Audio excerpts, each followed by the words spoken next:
Welcome to another exciting episode of the Andre The Beast Crayton Show. Once again, another exciting show. I am pleased to have, by way of Zoom, one of the best Notre Dame football players. Let me go back, because when you say Notre Dame, that's people's like, who's the best? You can't really determine who the best player is at Notre Dame. So let me clarify that. But one thing I can tell you, to get on the Notre Dame's football team, those who saw Rudy, this is what I might call the real Rudy. I listened to his journey. I listened to the things that he went through, the things that he overcome prior to him coming onto the show. Clearly, he is what I call Rudy to Notre Dame. Welcome to the Andre the Beast Crayton Show, Mr. I got to give him a good action like Mr. Magnificent. Mr. Rod Smith. Welcome to the show, big guy. I appreciate you having me, Andre. It's a pleasure, man. Hey, I followed your career. I know your journey. We're not on a time schedule. We got to do part 1 and part 2 because this is such an impactful topic. Because let's be real, to have that Notre Dame on your helmet, to walk through that tunnel, you got to be special. The fans are special, everybody, but you're on that team, you're special. Take the viewers down the journey to Notre Dame. Well, Andre, it would be remiss not to start at the beginning. Kind of some of the big ideas that got me to a place where I could even to get to that school. Right. I think the first thing that happened to me,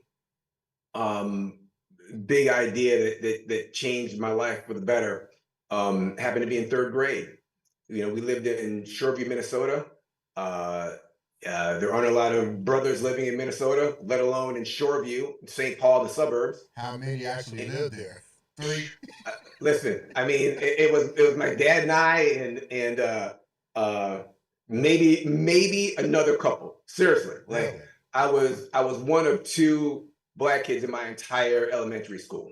Okay, I mean, it was her name was Angela, and I only saw her, like once a week. You know what I mean? Like it was crazy. Really? But I'm young, so I don't, I don't know. I'm just a kid, just trying to do my thing. And in 3rd grade, well, first of all, my 2nd grade year, the teachers brought my parents in and said, hey, we think Rod's got ADHD. He's hyper. He's bouncing off the walls. He's always talking.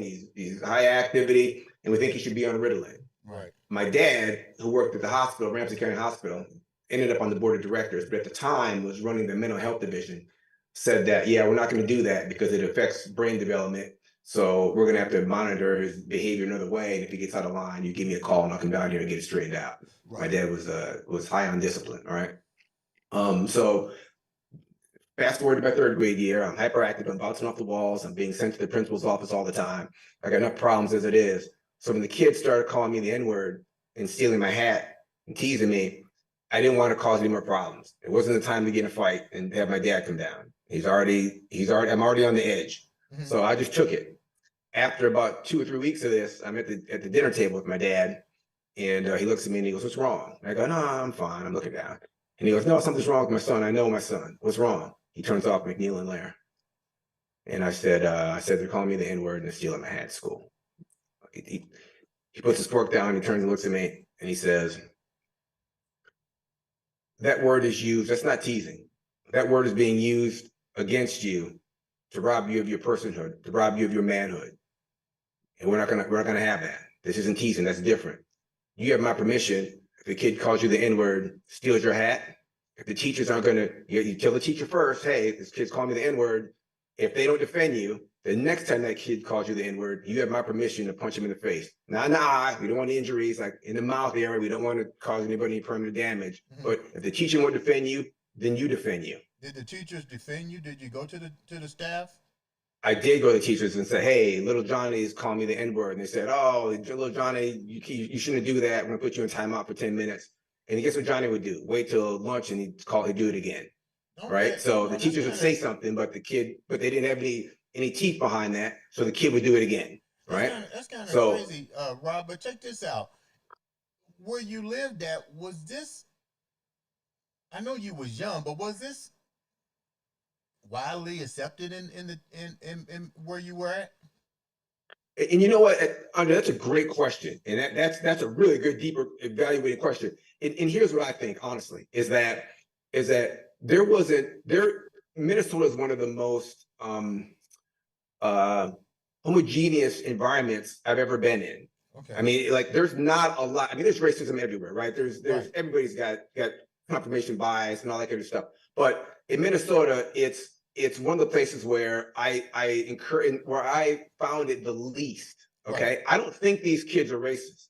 I think these kids they had a word that could cause damage and they're just playing with it. That they were just third grade boys and they're like, oh, I got this word that I can use on him. I got this word I can use on a Chinese kid in my class. I got this word I can use on women in my class. And they're just experimenting with the words. Experimenting with words and not knowing the ramifications that those words, the impact of those words. Yeah, a third grader doesn't know the history of slavery and all. I mean, he doesn't know that. He's just using this word because he probably heard his dad say it. I was getting ready to say somebody said it, but keep going with the story. He didn't get it off of the Brady Bunch, right? So he heard it somewhere. Yeah. Right. Okay. He heard it somewhere. So my dad says, yeah, so you can defend yourself. And it's funny hearing my dad's version of the story because my dad says, as soon as the words left my mouth, I regretted it instantly because I forgot who I was talking to. I know my son's a savage. I know he's hyperactive. And I go, oh, I just cut him loose. It's going to be crazy. Because I looked at my dad just like, are you serious? What was your dad like? So the viewers can get an idea of the type of man that your dad actually was. Because when you say you worked at a hospital, he's on the board of directors, you see probably a dude with a business suit, well-mannered, but your dad was a savage too. He played football. Here's how this kid is. This dude never knew his father. He was adopted on a sharecroppers in Florida. Okay, and then they wanted to take the business. They were making so much money, the sharecropper business, that they kept taking a greater percentage until finally they said, we got to get out of here. They moved to Paterson, New Jersey. My dad figured out on his own. Nobody in his family had ever gone to college. Only his dad, only his adopted father was the only person in his family that ever graduated high school. Wow. But he realized that the way forward is through education. That's the way that he can level the playing field, is through education. The more educated he becomes, the greater opportunity he's going to have in life. So his goal was to get as much education as possible. So he played football. Right. Because playing football gave him a chance to get into community college. And community college gives him a chance to get into a four-year school. Mm-hmm. So he studied his tail off. He played football at a high level. He got to community college, Voorhees University. Okay. He did 2 years at Voorhees. Then he got a scholarship to Indiana State, where he met my mom. All right. And then graduated with honors. And then went on to the University of Minnesota on a full scholarship to get his master's. Like, he literally came from nothing. Was on public assistance in New Jersey, and worked his way to community college, worked his way to four-year college, and then worked his way to graduate degree. I mean, like self-made man from the ground up in a time where Black men weren't getting step up. We're moving up. Okay. You know what's so empowering about you saying that? You can see the proudness in your speak, the proudness in your eye, but more importantly, the fact that you know your father's legacy. You know your mom's legacy. You know what it takes. So now, keep going with that story about the little kid calling you the word that nobody should be saying. Yeah. So sure enough. So my dad, here's the key thing though, is that at the dinner table he said, "Listen, I got to tell you something. Here's what's going to happen. You need to get prepared for this. The third grader is going to call you the N-word. You're going to throw a punch and you're going to win the fight. And then he's going to tell his big brother, who's a fifth grader, what happened. And then that fifth grader is going to call you the N-word. And when you punch him, he's going to beat the hell out of you. You're going to take a butt kicking. And when that happens, I will leave the hospital. I will drive to school and I'll meet with you, the parents, and the teachers, and we'll figure it out. And then we're going to go to Dairy Queen, which is my favorite thing at the time. We're going to Dairy Queen, and then we're going to put some alcohol on your wounds, get some Band-Aids on you, and then you're going to go back to school the next day. And when that fifth grader calls you N-word again the next day, and you punch him in the face, he's going to beat the hell out of you again. And then I'm going to leave the hospital. And then I'm going to come down and meet with the teacher and the parents. And we're going to put alcohol on your wounds, we're going to put Band-Aids on, and you're going to go back to school the next day. And when he calls you the N-word again, you're going to punch him again, you're going to take another butt kicking. So the question is, you got to make a decision. Is it worth it to you to defend yourself, to defend your last name, to defend your mother, myself, your brother, your grandmother, your grandfather? Is it worth it to you? And if it is, I'll leave the hospital and I'll get your back every time. And we'll keep going back until that fifth grader quits. If you think you're up for it. And he had a bite of his steak. Man. And I said to myself, listen, I'm willing to do this. I'm willing, we'll just die out here. You know what I mean? But I'm not having somebody call me that word again. I know how bad it is. I knew it was bad, and I'm not taking it anymore.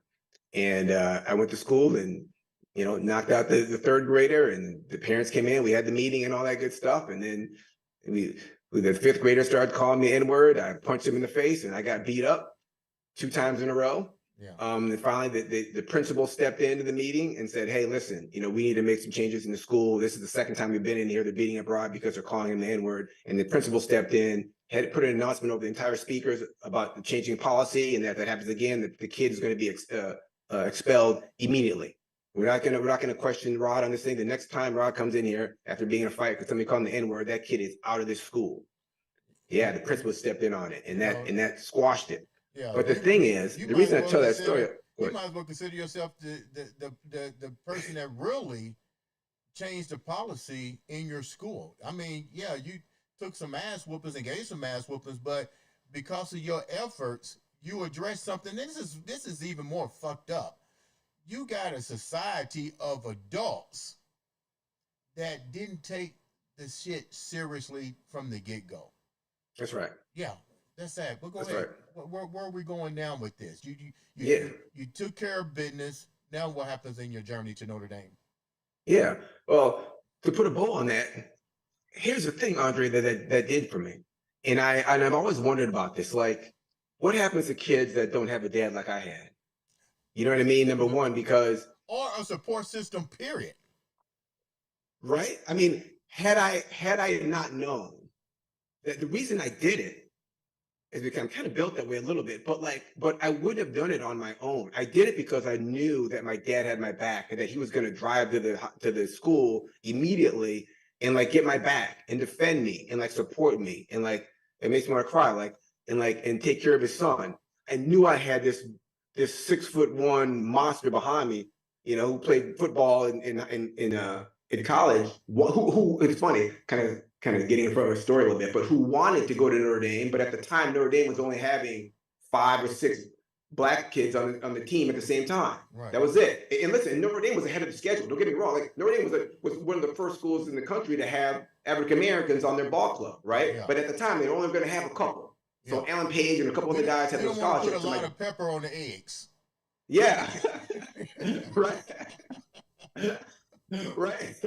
Listen, that's what it is, right? So so having him as my backup, Andre, it gave me a sense of self-worth, a sense of self-pride, right. a sense that I have value, and that even if it's just value to myself and my dad, there are a couple people out there that care and are not going to allow other people or forces to take advantage of us. You know, I had support. My dad had my back, and I had my back.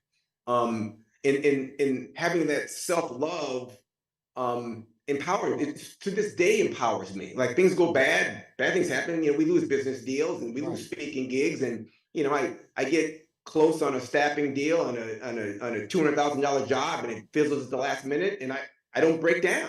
I'm like, listen, I can handle this. I can work through this. I have pride in what I'm doing. I have pride in myself. And that's, I got that sense in third grade, Let me right? ask you a question, Rod. If you didn't, and I know this is hypothetical question, but take your mind back a little bit to that moment. I know we don't want to go back there, but this is hypothetically. What if you didn't have that? Would you, do you think that you would have taken matters into your own hands if you didn't have that strong force behind you? I'll be honest. I don't know. I don't know. Like, it's something weird, but I built my foundation off of that. Mm-hmm. And I'm not saying that anybody can't do it on their own. And maybe, and I mean maybe. I'm not saying no, but I'm saying that that whole third grade thing built a foundation of competition, of competing at a high level, of not being afraid to push myself, not being afraid to take a butt kick, and not being afraid to fail. And a lot of times when you move up from high school to college to the pros, you're playing against guys that are bigger, faster, strong. You know how it goes. You get to the pros, everybody's bigger, faster, stronger than you, and it's intimidating. But you have to dive in there and attack and actualize your worth, even in a situation where you're not sure you could win. Mm-hmm. When you know you can't beat that fifth grader, you got to go get him anyway and send a message, right? Like, even though you know you are going to lose, you have to go in there and compete like hell. And a lot of people don't have that because they've never been never had people support them losing. Right. You know what I mean? Like, to get support, knowing you're going to lose is different. Yeah. You know what I mean? It gives you a different foundation, and that whole process gave me a foundation in bricks that I could build on. Like, yeah, I mean, I like to think I'm built that way. I think But sometimes you have to understand the art of losing and defeat to build even a stronger foundation. I think what happens is a lot of people don't embrace the fact of losing because we've been so encouraged to win instead of realizing that, you know what, you might need to get knocked down a couple of times to understand the beauty of the win, the journey of getting there. But now, you're 100% right. But now, since that's done, take us down a little bit more of that journey to your life to Notre Dame. Okay, so next big idea was my freshman year in high school. So I didn't play any football until my freshman year in high school, not a single down.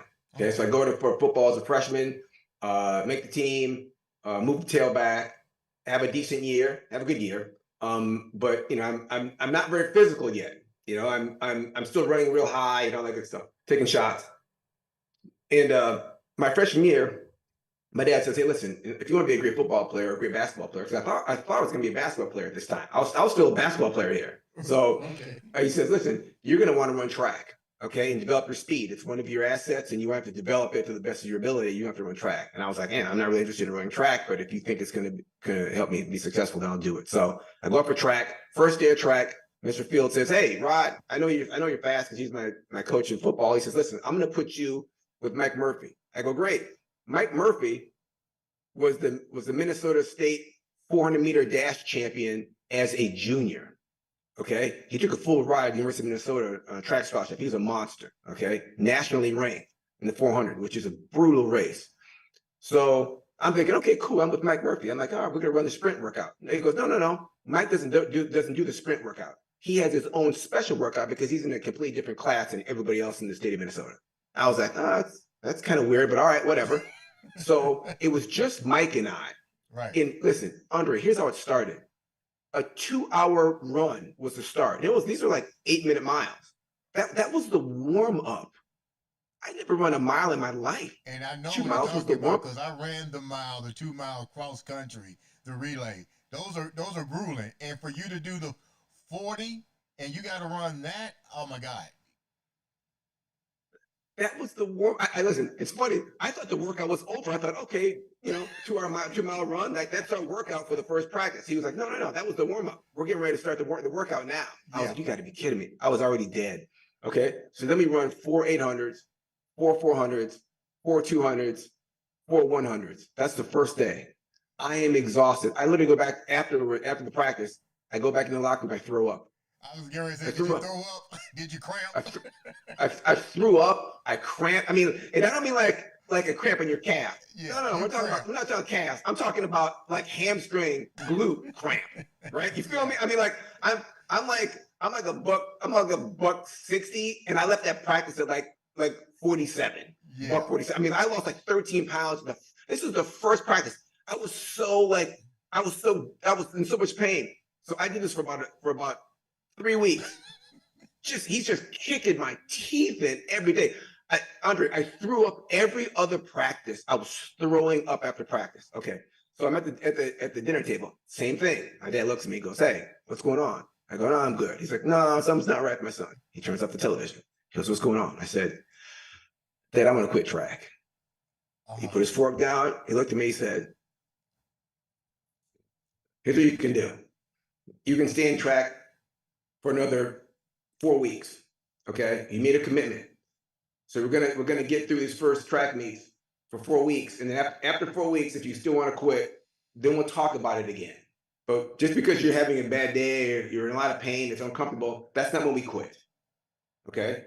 It's time to evaluate, but we're not quitting. We don't just quit because we had a couple bad days. We don't feel good about it. You're gonna stick in there for 4 more weeks, and we'll revisit it again." So here's what my dad does. And I go, "Okay, Dad, I'll fight this thing off best I can." And I was almost ready to cry. There was so much pain. My dad went behind my back. He talked to Mr. Fields, the head track coach, and he says, "Hey, Mr. Fields, Rod's getting ready to quit. You need to help him out." And he goes, "Oh, I got the perfect thing. I'll put him in the all freshman meet. He'll dominate." Because I was running in all the varsity meets, getting fifth, fourth, fifth, third, fifth, sixth. I wasn't winning anything. I was doing all this work with Mike Murphy, and I wasn't winning anything. All right. And I wanted to quit. So here's what happens. I go out in the freshman meet, Andre, I win the 100, 200, 400 long jump. I don't even high jump. I win the high jump. Wow. I win everything. I dominate everything. And I go, I'm actually getting faster. I'm getting better at this thing. Like, okay, I'm in on this track thing. And here's what that did for me. Even as a freshman, I knew this. I was like, I was getting ready to quit running track. That is doing so much good for me. Wow. Look what happened when I ran against other freshmen. I dominated. Right. But I was getting ready to quit because I wasn't having success. Quit at something that's obviously gonna give me a huge leg up on my peers. It made me the best freshman in the state. Right. But I didn't know this because I was running against seniors. So I kept losing. So what it did for me, I remember what it did for me is it separated the work from the reward. Right. We decide what we're going to work on, and we are going to grind into the ground, in the teeth of this thing, into the ground until we can't walk. If we got to throw up every other day, we're going to do that. Even if we get last,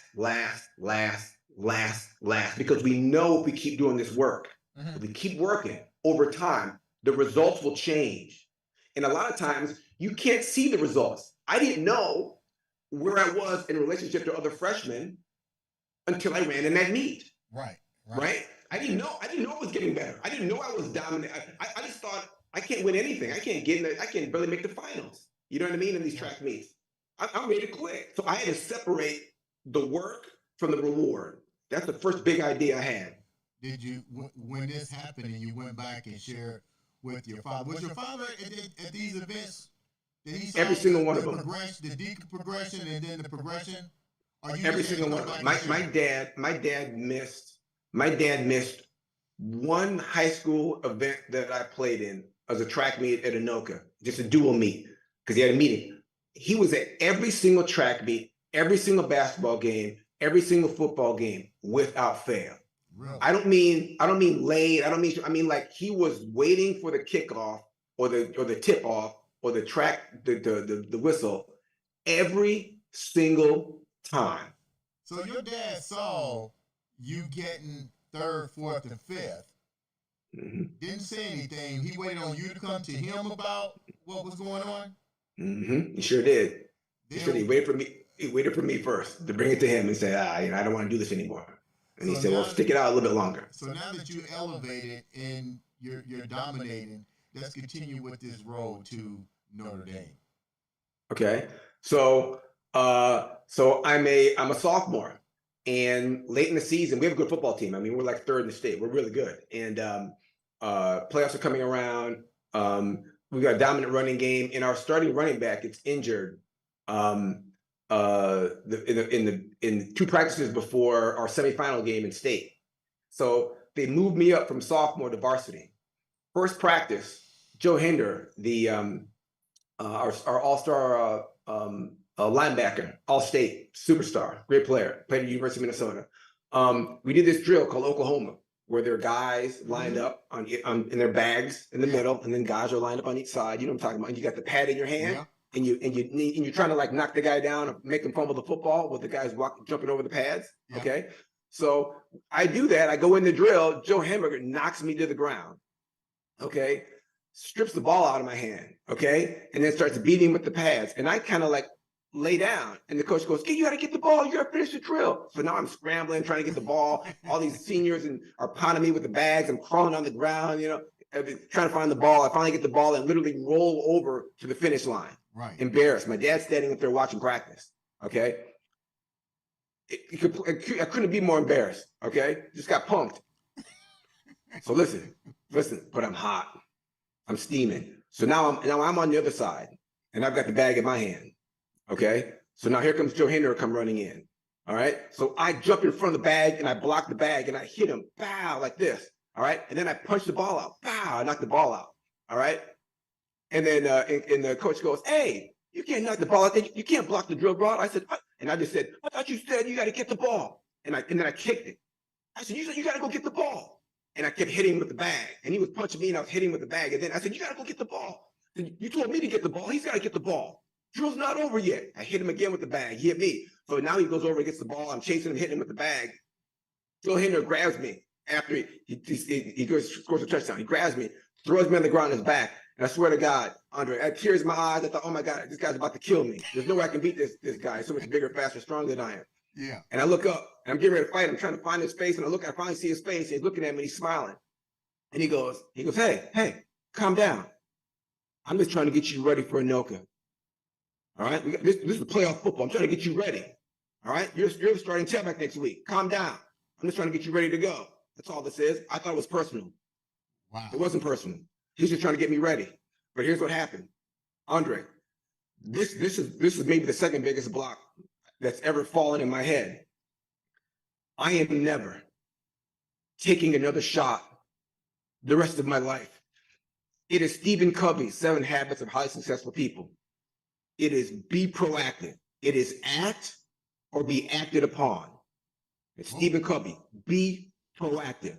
You either act or you're acted upon. And then at that moment I said, every time I see somebody the rest of my life, you're going to see pads. There's no more hitting Rod Smith. There's no more taking shots. From now on, every time I see somebody, you're getting helmet and pads. You feel me? My shoulders are going to be down and I'm going to be driving into your chest. Every single time, everywhere I go, you can count on you getting pads. Completely changed my running style. I went from averaging 7, 8, 9 yards a carry to averaging 4.4 yards a carry. Wow. I was grinding people out. I was running out of the eye in high school 45 times. 4 yards a carry. And looking to put punishment on everybody. Tom Lemming, the #1 college scout in the country, my senior year said that Rod Smith, state champion, the 100, 200 meter dash, you would think he's a speed guy at 175 pounds, but he's a savage. He's an in between the tackle, grind you out running back with a mean streak like nobody in the country.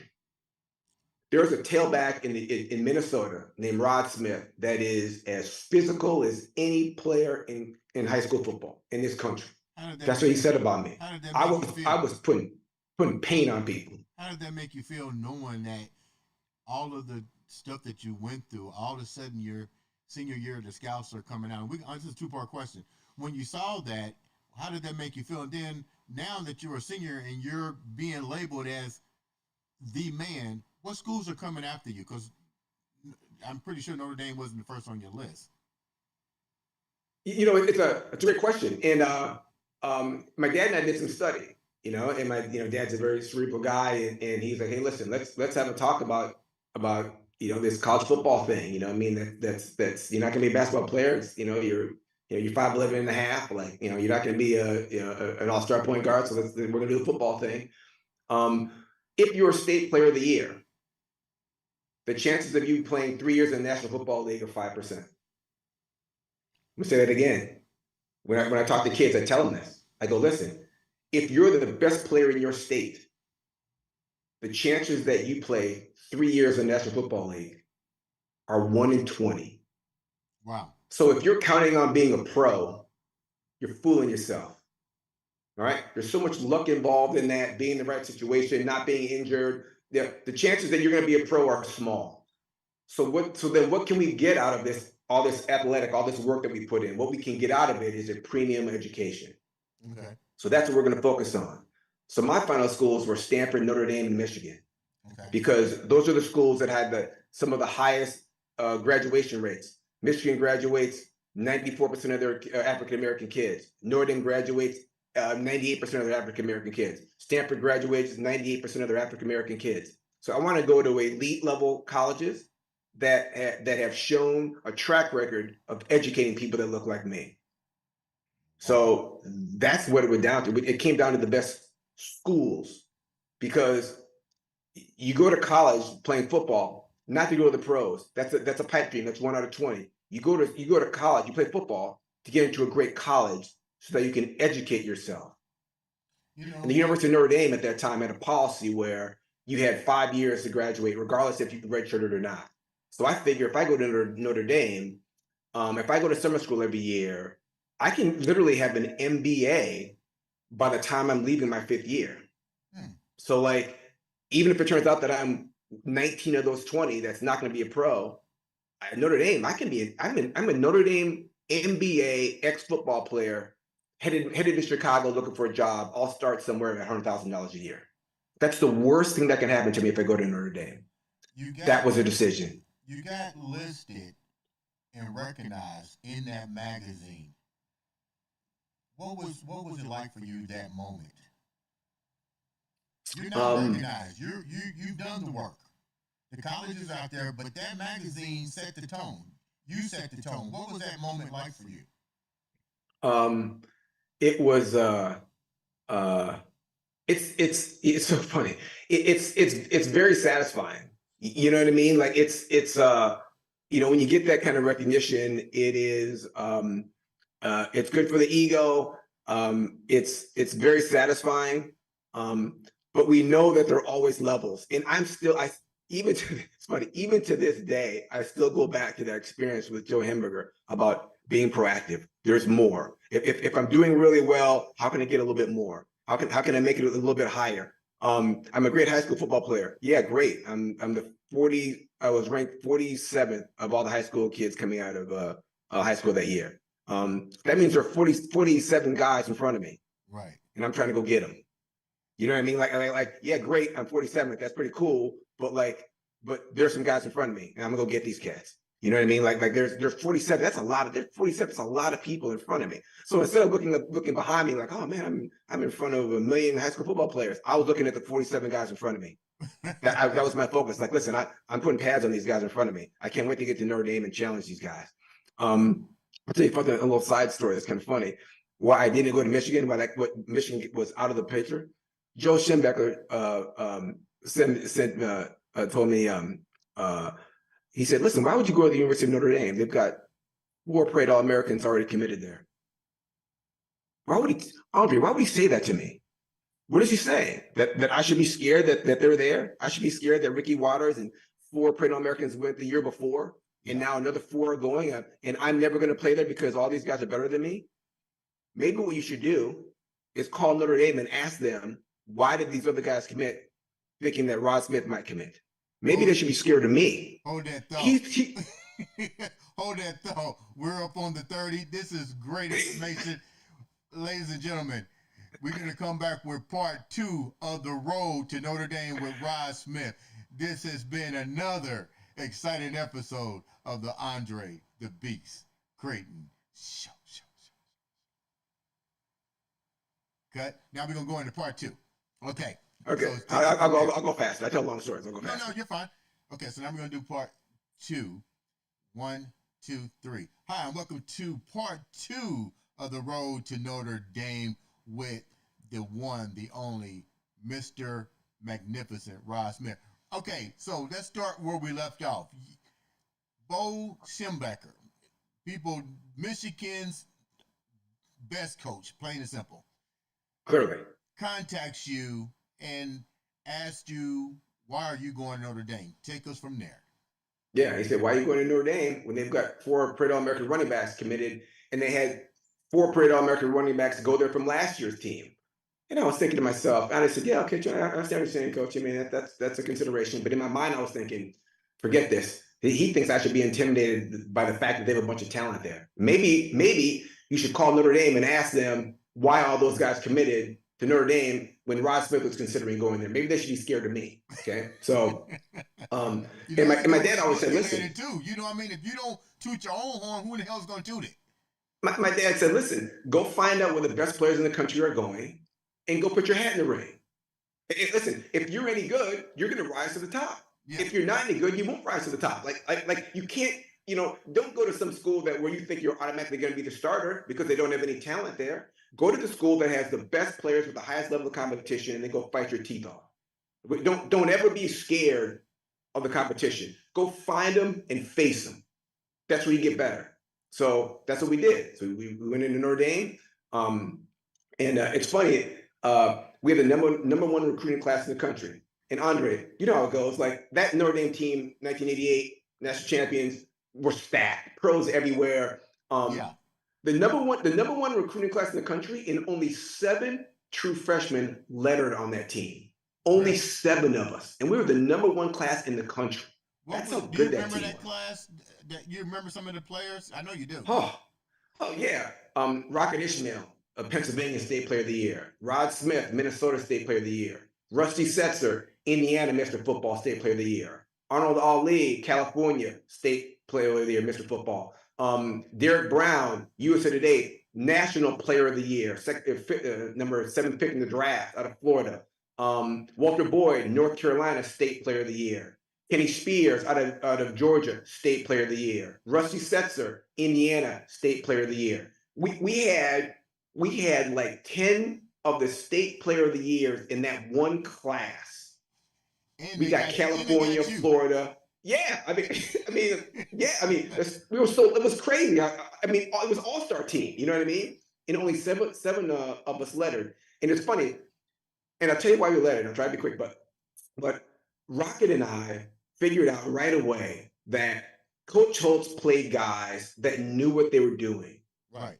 Even before talent is trust.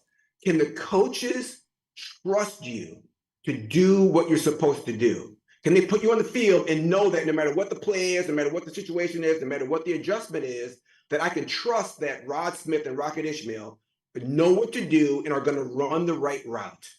Because I got moved to receiver. I read the Lou Holtz book, one of my favorite. I'm a Miami Hurricane for life. So I put that right out there. We're gonna talk about that. Oh, listen, I can't wait to talk to you about Miami. Shoo, man, that was awesome. But I give credit to where credit's due. Jimmy Johnson is great. Lou Holtz is great. Lou Holtz made me watch Notre Dame. Lou Holtz made me fear Notre Dame. What was it like when you met Lou Holtz? Here's a guy that lived in his car, had a dream, said he was going to be the coach of Notre Dame, sold shoes, pretty much homeless. Now you get to meet this guy. Almost identical stories, so to speak.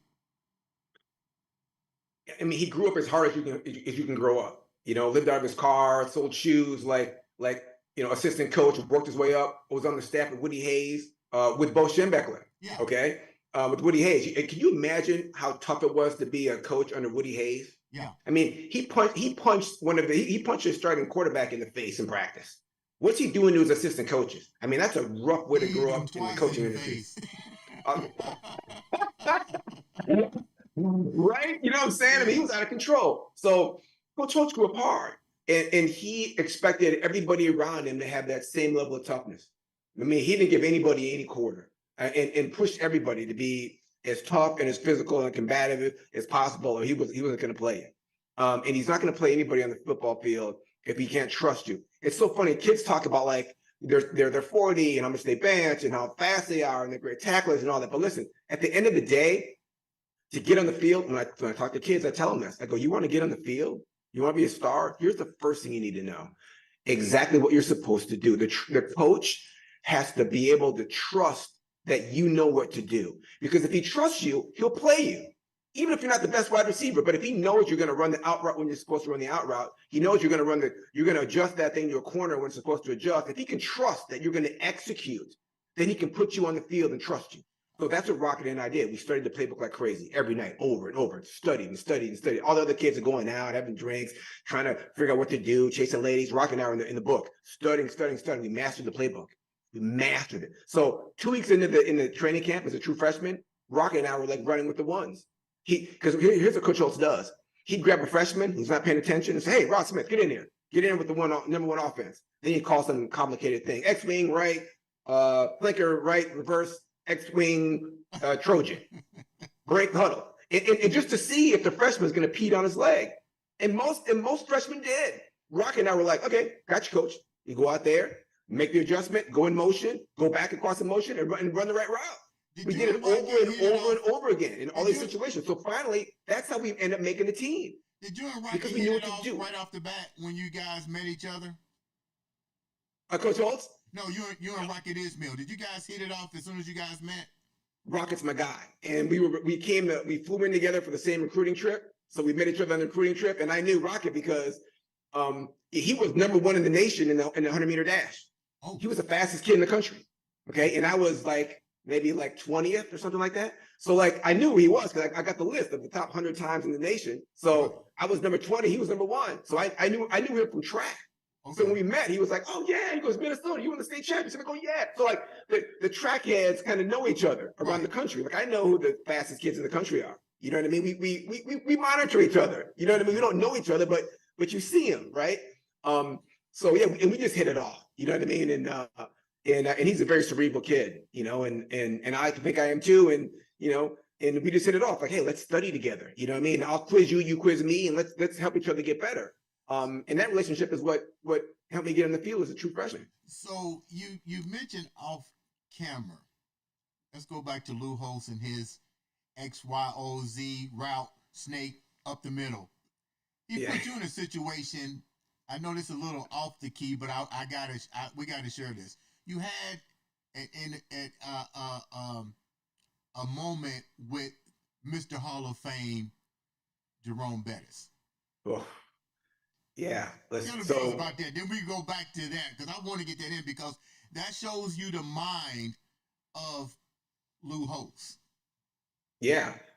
So here's what Coach Holtz does. He did it to me. Like I said, he takes a freshman, he throws him in with the number ones, and I'll be honest with you. Listen, I felt like I was on the borderline of panicking. You know what I mean? The first time he throws you in with the number one offense, and you're like, okay, do I know what to do? You're like, oh, I don't want to mess this up. Because every freshman he throws in screws up. Every freshman he throws in there runs the wrong route, screws up, misses the snap count, jumps offside. It's a disaster. And he does it just to let the freshmen know how far they have to go. Right. But Rocket and I were determined to go in there and make plays. So I know that he's going to do this to Jerome Bettis. Jerome Bettis is the number one ranked high school player in the world. Okay. All right. He's Bryce Young coming out of high school, the number one ranked player. All right. So I had just read Ronnie Lott's book, which is, he talks about, art of war. Find out the opponent's best player and punch him right in the face. That's how you want to start the fight. Who's their best player? I'm knocking him out. So Jerome Bettis, I'm going to set the tempo. I'm a junior. I'm a starter. I'm gonna let the whole offense know, the whole Notre Dame family know. I'm gonna hit this number one ranked player in the country. I'm gonna knock his teeth out the first time I see him. So sure enough, Coach Holtz throws Jerome Bettis in as a freshman with the varsity. They run a draw play. I come flying up there. I don't hit him from the side. I don't get him on his shoulders. I square him right up chest to chest. Come out of my legs, explode, hit him, bow, like this. My helmet comes off my head. Lands 5 yards behind me. Listen, I said to myself, I was like, this guy's gonna be a problem. And it's just me, this kid is going to be a problem. Okay, like he's a freshman and just knocked my helmet off my head. I mean, thank God it didn't hit me in the face. It broke my nose. I was like, that's never happened to me before. It's never happened to me since. Jerome Bettis is a monster from day one, after 100%. So back to your journey. So what was it really like to be Notre Dame? You're on the field, you're meeting everybody and stuff. When did the reality really set in for you? That you're there. You know the hard work. You're there. You're with people that you ran against. I mean, this is reality, and this is Disney World. Yeah, it was crazy. And the thing is, you're under so much, the challenge is so great that I was consumed with just trying to get to the next goal. I really was. I mean, I almost didn't have time to I wish I had more time to really take pictures. I tried to take photos in my mind on the field, at USC, at Miami, Catholic versus convicts, Notre Dame games, like really look at the crowd and just taking the environment and the planes flying over and touchdown Jesus. And I have the pictures in my mind, at Tennessee, Florida in the Sugar Bowl, like these pictures in my mind, but on campus, I'm trying to graduate with honors. You know what I mean? I'm trying to graduate with a 3.3 grade point average, and I'm with a bunch of highly intelligent kids that are competing like mad, and I'm trying to beat these guys, and I'm playing football. And then on the football field, I'm playing against the best football players on the planet Earth, and everybody's trying to take my job, and everybody's going to get pads, and I'm exhausted every day, and I'm going until I throw up every day in practice. Like every day was a fight for survival until you could lay down and go to bed. I almost didn't have time to take it around and really look at it. And I kind of remember some walks across campus when I really tried to memorize what I saw, but everything else was just about trying to get another A, trying to get a B, trying to be a starter or stay being a starter, trying to get better, stronger, faster. Was so much energy on just trying to get better. That was the whole day was competition. And trying to get better. It's either resting, feeding, or competing. That was it, and academically and athletically. Take me down the moment when you got that starting position? What was the fire that led you to get that starting position? And when you did get that, your chance to showcase your talent, what was that like? It was interesting, and it's funny. This is the most impactful moment uh, of my athletic career, and one of the most impactful, I mean, like top 3 moments of my entire life was my junior year. I started 3 or 4 games as a sophomore. Stan Smigalo was our starter. He got injured, so I came in and started a couple games. Had some good games. Went into the next season. I was spring player of the year. Had a great spring. So I'm a junior. I'm a starter. We go week 1. We're playing Michigan, the first night game in Notre Dame Stadium in 25 years. We've got 17 million people watching it. Bo Schembechler's on the sideline. But there was this kid out there named Desmond Howard. I didn't know who he was. I did. I figured out who he was pretty quick though. The first play of the game, Andre, they threw a slant to him. They threw a hitch to him. Okay, I went up to I was going to blast him. I missed him. Nothing but air. Gain 18. Okay, they run the ball the next play. Thank goodness. Then they run a quick out. I missed the tackle again. Gain of 22. Okay, this is going bad on national television. It's going bad. Okay, thank God they run the ball a couple of times. Then they run a post corner on me, touchdown, Michigan. That's how my starting career. Not my sophomore year, a couple of starts. This is my first year as a junior, like the full-on starter. It's going bad. So wait a minute. So the viewers can understand. Explain to them exactly what a full-on start means, because they don't understand what that actually means. This is your time to shine. You've been in the games, but now you're on prime time against Bo Schembechler, the dude that asked you the question, why you going there. Just get real. You want to shine. If anything, to show this dude, this is why you should have picked me. But explain to the viewers what that actually means from you, what that means to get that moment. Yeah, that's a great point you're making. There's a big difference between filling in for a starter. Stan Smigalo is a starter at left corner. Todd Light's a starter at field corner, okay, for Notre Dame. Those are the starters. Stan gets injured, so Rod, the backup, comes in, the nickelback. I come in and I'm the starter, but I'm the starter for that week. Then I'm the starter the next week, and then I'm the starter the following week, and then Stan comes back in. As soon as Stan's able to play, Stan is the starter. It's Stan's job. I'm just filling in. That's different than being the starter, okay? My junior year, I am the starter. The left cornerback position is mine, is Rod Smith. And as long as I'm healthy, it is my job to lose. It's very different. I'm not filling in, it's my job. And Desmond Howard is killing me on national television. So the next series, Michigan gets the ball. They throw an in route to Desmond Howard. He beats me again for 22. They throw a slant to Desmond Howard, beats me for 18. And Coach Holtz pulls me out of the game. He says, "Hey, you okay? Yeah, what's going on with you?" And I go, "No, I'm good, Coach. I'm good. But the truth is, I'm panicking. Yeah. I'm scared to death. I've never been beat like this in my life. I've never been beaten like this by a receiver in my life. I don't know what's going on. I'm missing tackles. I'm a good tackler. I can't tackle all of a sudden. I can't get my hands on this guy. I try to change the leverage and play him a little softer, and that's making it worse, giving him more space. He's taking advantage of it. He's killing me. They throw to him again on a fade route. Touchdown, Desmond Howard. Desmond Howard scored on me twice in the first 2 drives of the game. Okay. Then the next drive, they get the ball. Okay. They run a post corner on me again for another touchdown.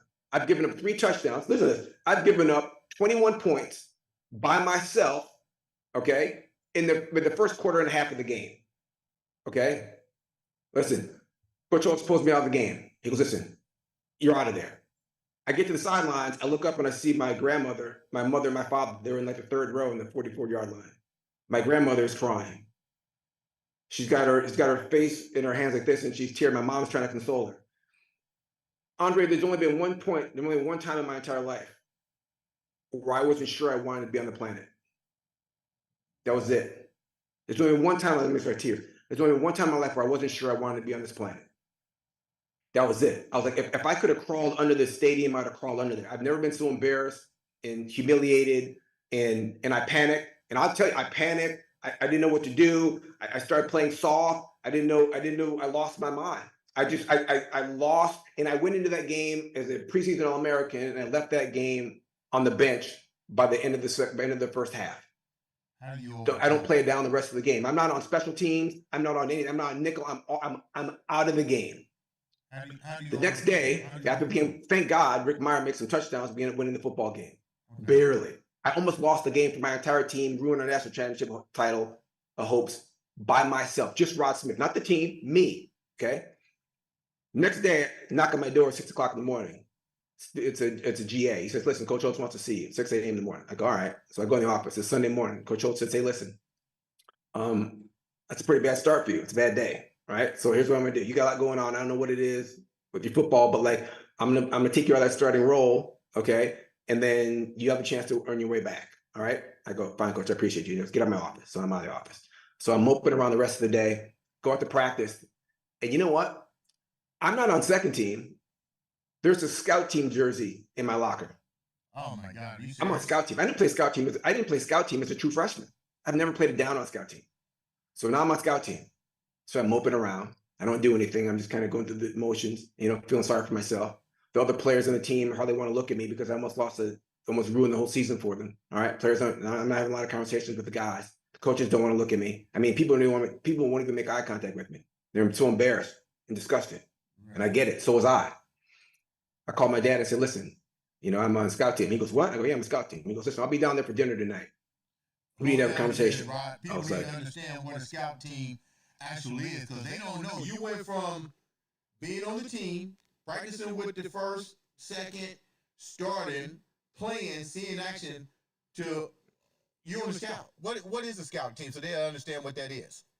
Scout team is where primarily it's walk-ons and freshmen. And what they do is they give the number one offense. So the scout team defense gives the number one and number two offense, the offensive starters, gives them a look. So what we do is, if you're on scout team, if I'm on scout team, I'm acting like Michigan. I'm going to run Michigan's defense, and in practice, I'm going to simulate Michigan's defense against my offense. So I'm not working on Notre Dame stuff, right? I'm showing our offense Michigan stuff. You know what I mean? So like Yeah. it puts you're helping the team, but you're not growing as much individually because you're not running Notre Dame plays. I'm running Michigan plays. All right. And again, it's for walk-ons and for freshmen primarily, right? So your dad comes So into town, then what happens? so Pops comes in. Pops comes in the next day, and I'm at practice, and I'm moping around. It's raining. I look over, see my dad on the sidelines. My dad's on the sidelines at Notre Dame, close practice, standing on the sidelines in coaching gear, full coaching gear. Okay, hat on, coaching park, all that ring, and he looks at me, Andre, and he goes like this. Let's go, which is what he did to me when he was my basketball coach way back in 3rd, 4th, and 5th grade. And that means turn it up. That means I need more intensity out of you. Get it going. All right. You're not playing hard enough. Turn it up. I said, all right, Dad. So I gave a little bit of effort. I still kind of moped around. We get out of there. We go to dinner. My dad says, I got to tell you some things. And I'll tell you what, Andre, this is the beginning of the rest of my life. This is, if there's any moment where I became a pro, it was here. It was right here. I didn't know this. I didn't know it at the time. But at 53, looking back on it, this is where it started. My dad looked at me at dinner and he said, listen, I got to tell you some things that you're going to find difficult to listen to, but you got to hear this. Here's the first thing. If you ever thought you had any control over how much you practice, you were wrong. That's a Coach Holt's decision. He makes a decision. And he may decide to never play you again. Your career at the University of Notre Dame could be over where you sit. You may never wear that gold helmet again on a Saturday the rest of your life. You need to accept that. That's painful. That's the bad news. Here's the good news. Somebody has to be the most physical, the most prepared, the most well-rested, the best fed, most physical, most combative, most aggressive, most combative practice football player in the history of Notre Dame football, 133 years. You have an opportunity on a scout team in Notre Dame to practice against Rick Meyer, who ended up being the number 2 pick in the draft. Jerome Bettis was in the Hall of Fame. Ricky Waters will be in the Hall of Fame. Rocket Ismail would have been the number 1 player in the draft. And their tight end, Derrick Brown, was the number 7th player in the draft. There's no better talent in the world than our Notre Dame starting offense. If you can find a way to beat those guys in practice, you can beat anybody. Yeah. So your charge is going to be to go to practice and fight those guys tooth and nail every day until you can beat them. Forget about playing. That's not your decision. Forget about ever wearing that gold helmet. Forget about Saturdays. Forget about Touchdown Jesus. Forget all of that. Forget Notre Dame Stadium. What your deal is fighting like hell in practice on a day-to-day basis. It's another thing. I gotta tell you something else. He goes, listen, when was the last time you got kicked out of practice? I said, kicked out of practice? I've never been kicked out of practice. No, I never been kicked out of practice. He goes, that's your problem. That's your problem. He goes, you practice hard? I go, yeah, I give great effort. He goes, no, you don't. Coach Holtz doesn't think so. Because if Coach Holtz thought that you were playing too hard, if Coach Holtz thought that you were giving too much effort, if that you were too physical, that you were too combative, he'd tell you. But he's never told you. He's never said to you, hey, Rod, take it down a notch. You're too physical today. Hey, Rod, take it down a notch. You're playing with too much intensity. No. Hey, Rod, it's too much for you. Just take it down a notch. It's too much. You're too intense. You're too physical. You're playing too hard. You want to know why he's never told you that, Rod? Because he doesn't think it's true. So what you need to do is close the gap. You think practicing like this is full speed. Coach Holtz thinks this is full speed. And you need to keep up in the level, up in the intensity until Coach Holtz says, hey, too much intensity out of you, take it down a notch. And if you keep doing this, Rod, I'm kicking you out of practice. And once you get kicked out of practice, now you know where the line is. So now, every practice, your goal is to get as close to the line as possible without crossing it. Wow. Close the gap. You think you're practicing hard, he doesn't. And if he does, he'll let you know. And you'll know when he kicks you out of practice. And I guess what, every 2 or 3 weeks, you may want to cross the line just to make sure you're going, just it had to be humbling, but more importantly, you got to feel blessed as hell to have your father recognize the errors and the wisdom to see how to elevate you to the next level. It goes back to what we just said. Sometimes you gotta fall, even though you think you up there, to say, hey, you know what? you can really be better. How do you A hun- overcome? How do you overcome? How do you get back on that field? 100%. So I go out to practice, and in the last thing he said, and I wouldn't tell you this if I didn't think I know my son, and I wouldn't tell you this if I didn't think you had it in you. I mean, start crying and thinking about it. It's so crazy how good that advice is. So I got to practice. So I got to practice and go to war every day with every player on scout team. I'm trying to knock rocket in the Gatorade. And listen, this isn't cheap shots. This isn't hitting anybody late. None of that. I'm talking about eyeball to eyeball. You see me coming, I see you coming, and you got hit harder than you wanted to. And I'm trying to knock everybody out. And I lost a lot of fights. I'm not saying like I won every confrontation. You know, you're not going to knock out Ricky Waters and Jerome Bettis and Rocket Ismail and win every down. No, I'm not saying that at all. What I am saying is I competed on a level that I thought was for the Super Bowl. And sure enough, coaches were like, "Hey, take it down a notch." I was like, "Oh, am I practicing too hard?" And I said to the coaches, I said, "Oh, am I practicing too hard for you? You want me to be lazy? If you want somebody to give you half effort, then you need to find somebody else. If I'm on the field, it's 100%. He's got pads on. He's got a helmet on. This was full pads practice. This was full contact practice. So you're getting full contact. If you don't want full contact, then you need to get me off the field. Because if I'm on the field, it's full contact." You know, I thought this was full contact practice. It says full contact in the locker room. If that's not what it is, then you need to change the locker room. You know what? The coach was like, "Hey, don't talk back." I'm like, "I'm not talking back. I'm giving you attention. If you don't want it, then you get me out of here. That's on you." You know what? Don't tell me to take it down. You take it down. And they were like, "Whoa!" So finally, the coach was like, "Hey, take it down, Rod. Take it down, Rod." I said, "I'm not taking it down. I'm turning it up." He goes, "Get on that practice." He kicked me up the practice field. He kicked me out. Like it took me like 2 weeks. He kicked me out, and I was like, yes.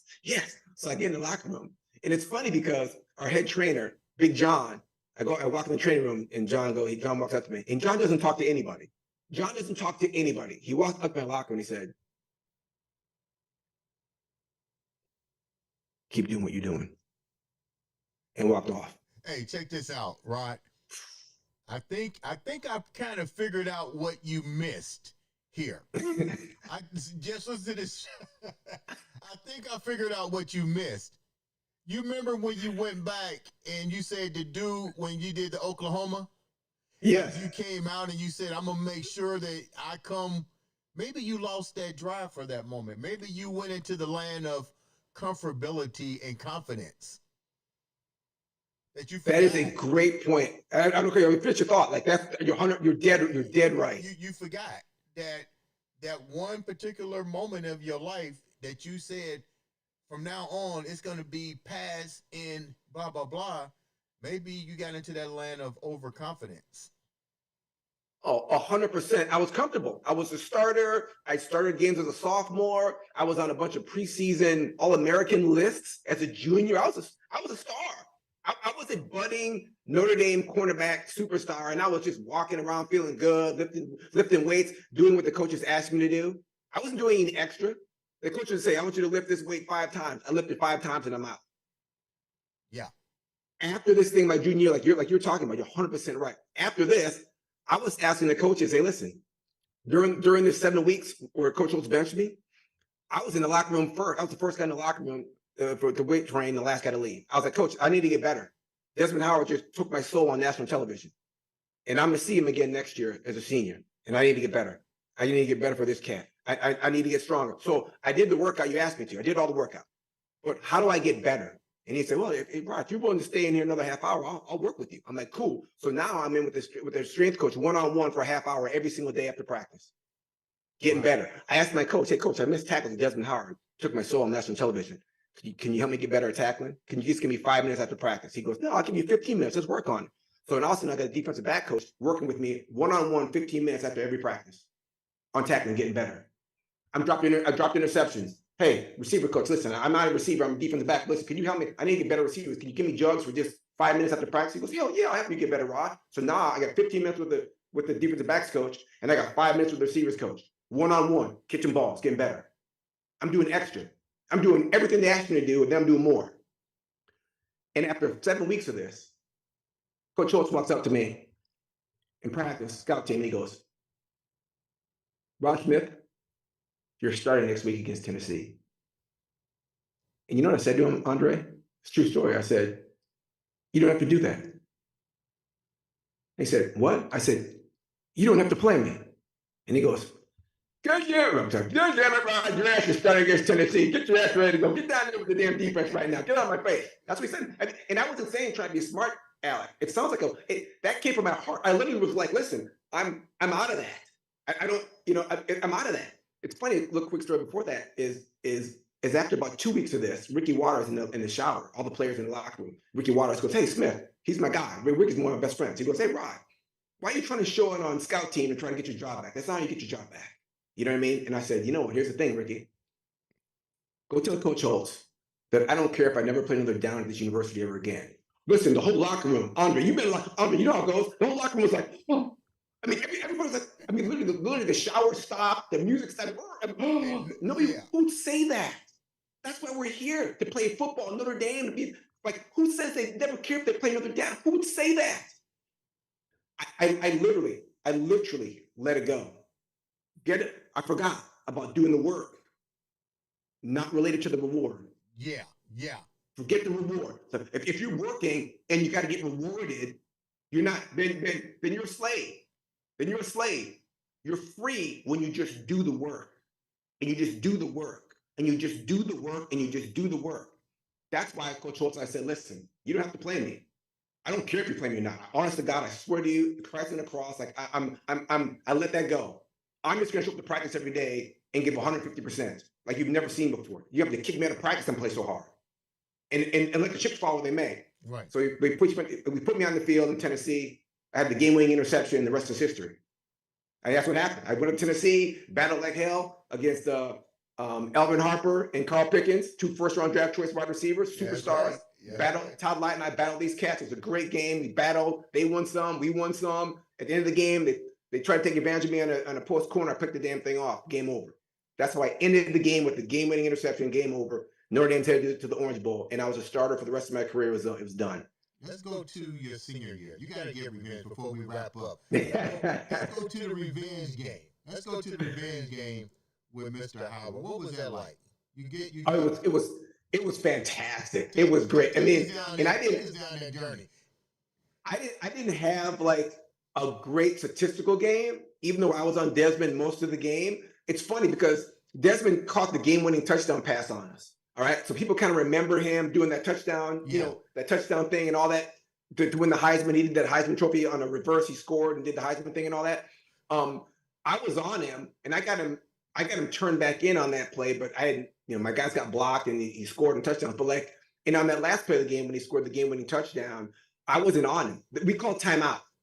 Okay, we get the silence. Coach Holtz, Coach Holtz is like, listen, Rod, I'm gonna put you on the opposite side of the field. I go, no. He goes, I'm gonna put Jeff Burris and Jeff Burris. It wasn't Tom Carter. It was Jeff Burris and it's Jeff Burris and Greg, our strong safety. Are gonna double team Desmond Howard. I'm gonna put you on the weak side because you're gonna be the only man over there. We're gonna put all our strength on the strong side to help against Desmond Howard. I go, no, put me on Desmond. Put me on Desmond. He goes, no, you've been on him all day long. Like you're on the other side. You're on the other side. We're gonna double team on that side. You got the other side. You're gonna be by yourself. I mean, I was like, all right. So he put me in one-on-one single coverage on the other side. They double team Desmond, and Desmond beat them both for a touchdown to give him the game. Listen, Desmond Howard's a great football player, right? I mean, he beat our double team for a touchdown. But Coach Holtz put me on the other side, so I wasn't on him. So people remember that game, Desmond Howard, with those 2 plays, but I wasn't on him those 2 plays. Those are the 2 plays where he wasn't with me. The rest of the game, I was trying to kill him.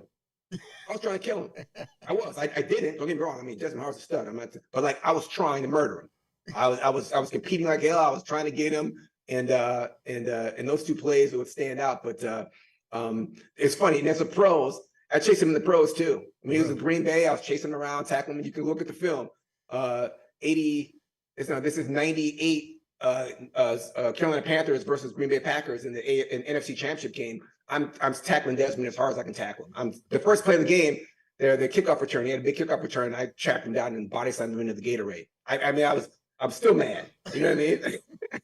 Before we wrap up, I'm gonna end with 2 things.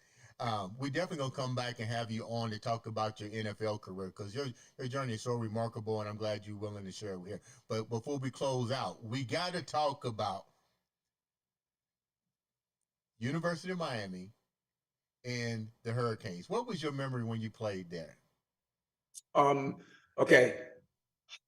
The Give me a biggest good game moment. Give me a good moment for you there. the biggest game I've ever played in my life was Notre Dame Miami as a freshman at Notre Dame. That's bigger than the NFC Championship game. There was more people cared about Miami Notre Dame than cared about Carolina Panthers versus Green Bay Packers to go to the Super Bowl. It was bigger. And a lot of pro people can't understand that, but that's how big this Catholic versus convicts thing was. Notre Dame versus Miami. And it was a great game. I played about 15 snaps on offense, didn't catch anything, just blocked, playing wide receiver, played all the special teams. Miami had all these great players. I'll tell you one thing that was crazy about this.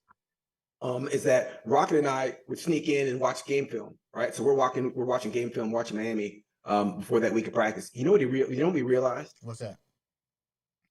For all the nonsense about Luke Skywalker and the drums and the fatigues and the sunglasses and Miami in the background and all this and bikinis and all that nonsense. You know what Miami was really about? What's that? Discipline and toughness. Thank you. Just like we were. They played their cover 3 just like we played our cover 3. They played their cover 2 just like we played cover 2. Thank you. They ran the same run plays that we ran. They ran ISO, they ran 24 power, they ran 36 power, they ran 38. It looked just like us.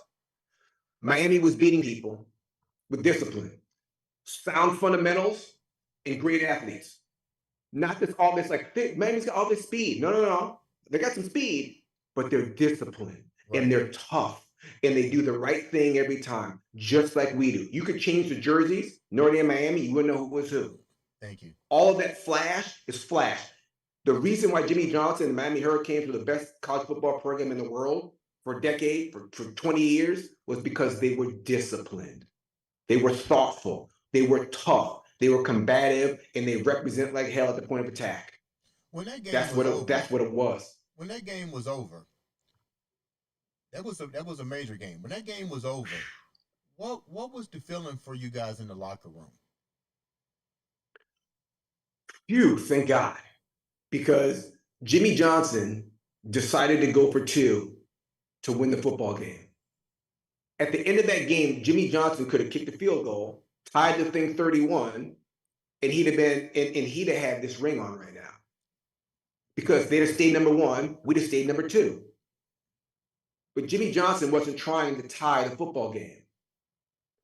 Jimmy Johnson was trying to win the football game. And like he said, when I get on the plane to fly somewhere, I'm getting on that plane to win the football game. And Jimmy Johnson went for 2. They didn't get it because that's the kind of man he is. And everybody in the Notre Dame locker room after that thing, we didn't say it publicly. We said it privately. Who wouldn't want to play for that guy? The kind of courage he has, the commitment to winning the game. Winning the game is more important than the national championship to this guy. How can you not admire that kind of savage? Are you kidding me? When Miami scored that touchdown, he walked on the field, he stopped them, he called the play himself and said, run it, and walked off the field. He was going to go for 2 before they even got that ball. That's what kind of man Jimmy Johnson is. And we knew it in the locker room. We were like, we just dodged a bullet. Because that dude is a different kind of man. And I don't know if I'd have gone for 2. I got to be honest. But Jimmy Johnson sure as hell did. And they didn't win the game. But if you can't respect and understand what kind of commitment he has to winning the game, he doesn't do it. I'm trying to win the game. Listen, we were like, phew, thank God we don't see those guys for another 12 months. Because that's a different animal right there. We knew he went to the pros. We're like, oh, he's going to win champions. He's going to win Super Bowls. Yeah. Oh, we all knew. We're like, oh, that guy's going to win Super Bowls. Like, you book it. You know what I mean? Yeah. We were thankful that the game was over. With that said, we're going to wrap up. You had a great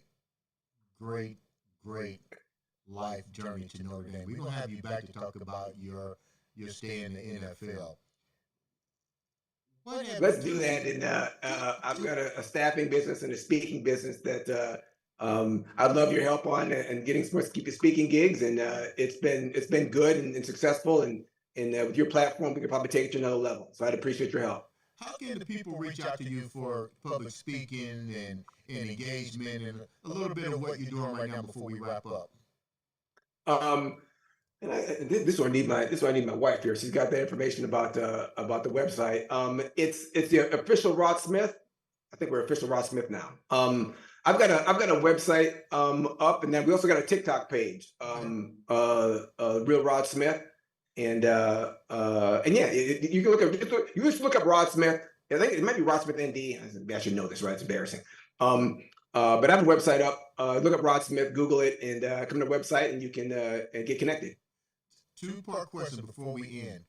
Through your journey to Notre Dame, the road to Notre Dame, what did you learn from it? And then the second question is, leave the viewers with something that only you can tell them.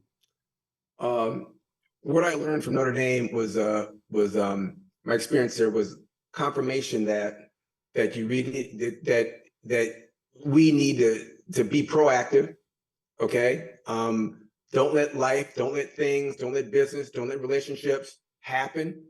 Determine, make a plan on what you want to happen, and then execute your plan. And separate the work, the effort from the reward. Decide what you want to do, develop a plan, and then attack it on a day-to-day basis, regardless of the outcome. That will lead to more success. And one thing I can only tell you, that Ross can tell you, is that that for a high school kid, getting to the NFL is incredibly difficult. Even if you are the best player in your state, that the best thing you can do to have a successful life is to educate yourself. There is no greater statistic for lifetime wealth, lifetime earnings, than education, level of education. All right. It's not being a football player. It's not being a great business person. It's not being a superstar or musical and all that and acting. It is level of education. If you educate yourself, you're going to have a successful life. So I'd encourage everybody and all the high school kids to go to the best school you can and work as hard on your education as anything else. And that'll lead to a successful life. Ladies and gentlemen, this has been another exciting episode of the Andre the Beast Crayton Show.